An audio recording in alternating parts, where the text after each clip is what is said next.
A battlefield soaked in blood. Restless spirits wandering day and night. Eerie whispers in the wind. Naseby, Northamptonshire. This is where one of the most brutal battles of the English Civil Wars was fought, and where the echoes of the past refuse to be silenced.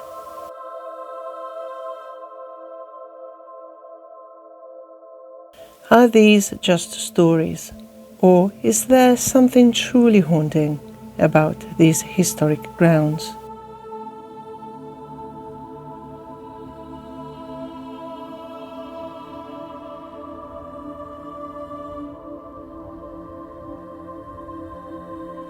Stay with us as we try to uncover the chilling truth behind Naseby's ghostly past.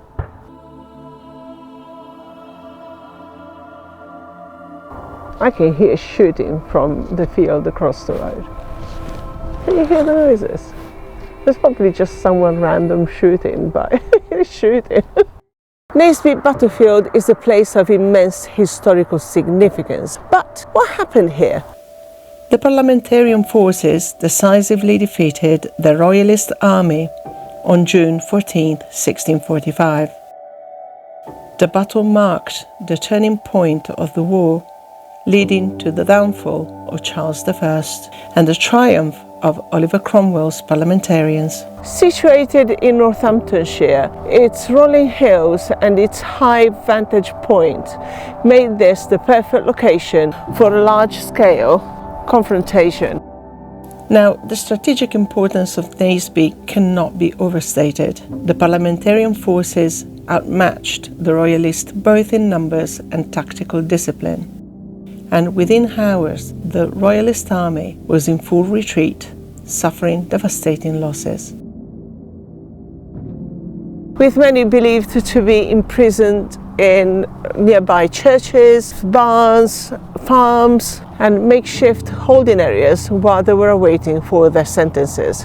Some historical sources suggest that All Saints Church, as well as Harrington Church nearby, may have been used as temporary holding areas for prisoners. High-ranking royalists were taken to parliamentarian strongholds such as Leicester, while common soldiers often faced grim fates.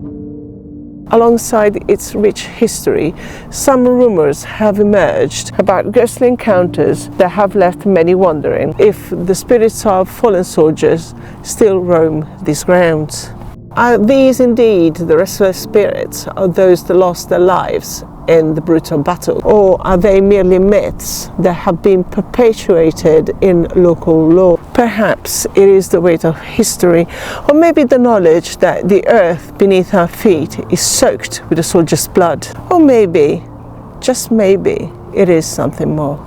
For some of us, the answers lie in the sheer volume of eyewitness accounts that detail the strange occurrences and unexplained events that have happened here, from ghostly whispers to the apparitions of figures clad in 17th century attire. It is a really cold day, but this place is giving me the shivers.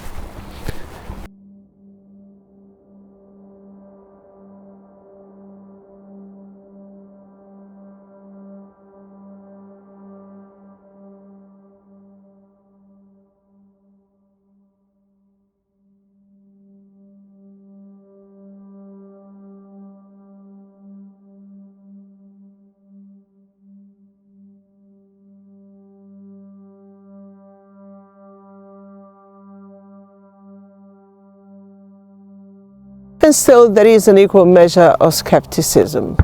That's probably coming from the farm. Quality of the filming seems to be lowered. It is even colder than it was before. The question remains though, what are we dealing with here? Is it something truly inexplicable, or is it a byproduct of our imagination? Now, there are two compelling stories that have emerged from Naseby battlefield, which is right behind me. The first one, I mentioned it before, it is the soldiers that is clad in 17th century armour. This was actually photographed by Northampton Paranormal, and it made the news as they came here to do an investigation on the anniversary of the battle in 2008 on the 14th of June, and this is what they found. The figure is always seen alone, his eyes fixed on a point on a field as he marches resolutely forward.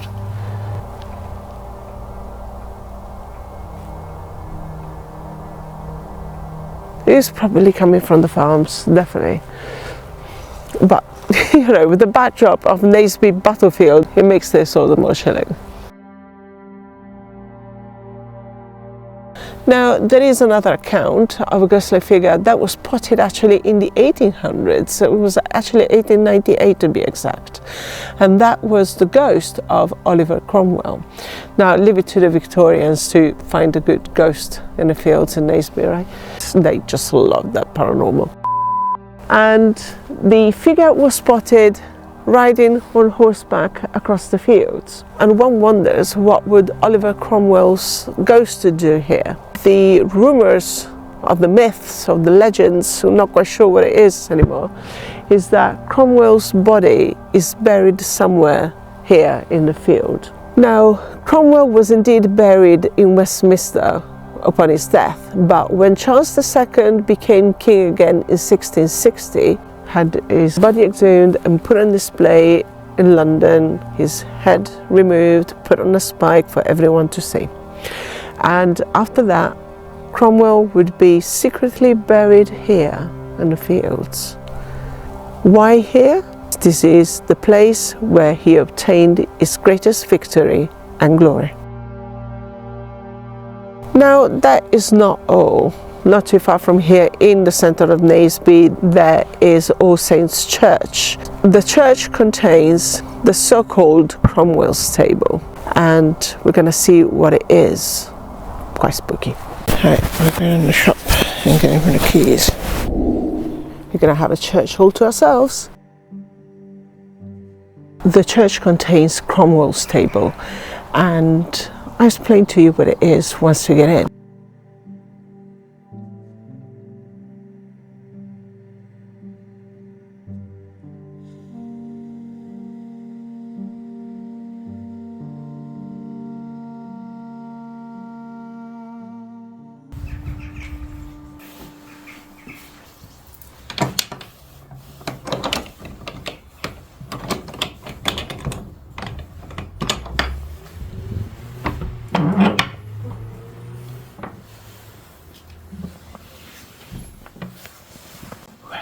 We're here alone.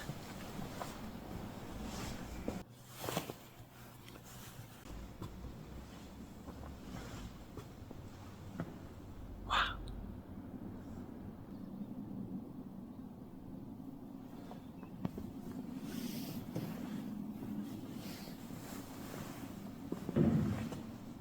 What was that?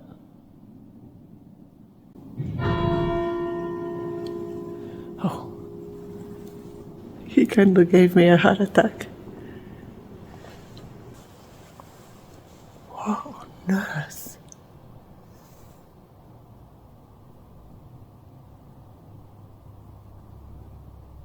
It's creepy.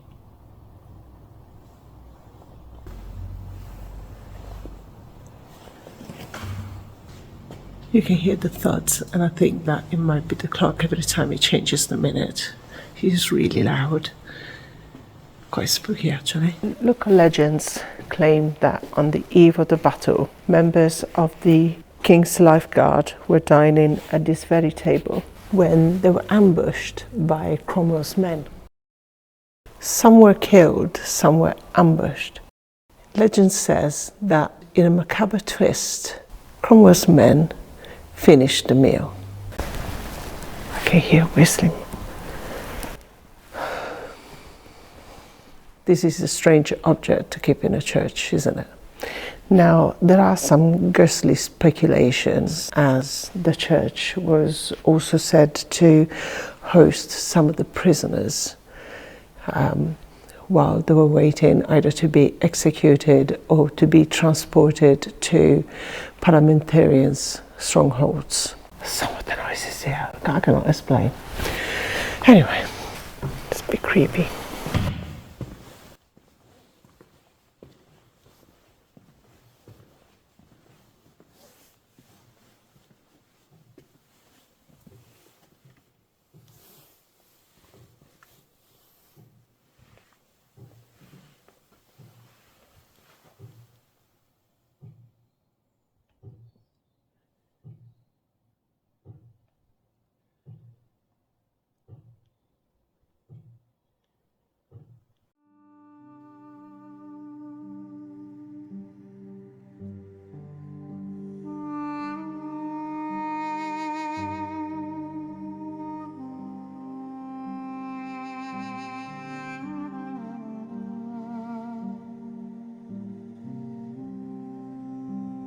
I am left to ponder, as I often do, whether the veil between the past and the present is as defined as we think it is.